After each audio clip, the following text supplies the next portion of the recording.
Hello guys and welcome back to our channel. In today's tutorial, I'm going to show you how to get a natural retouch in the FaceApp in 2026.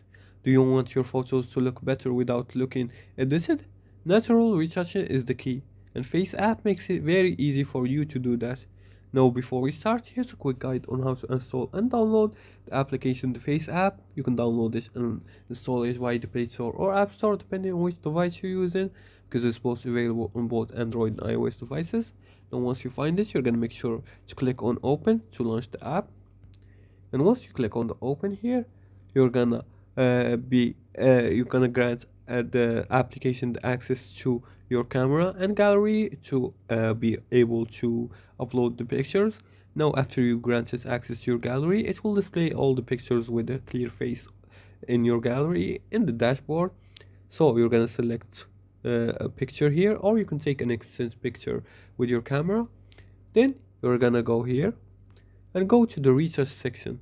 This means you're gonna go to the skin, either to the skin or the impression, depends on which one you want.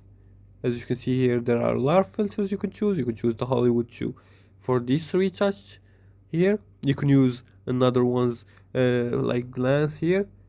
As you can see, this gives a retouch here. You can also apply the light and smoothing and brightness and minor adjustments, and avoid heavy filters.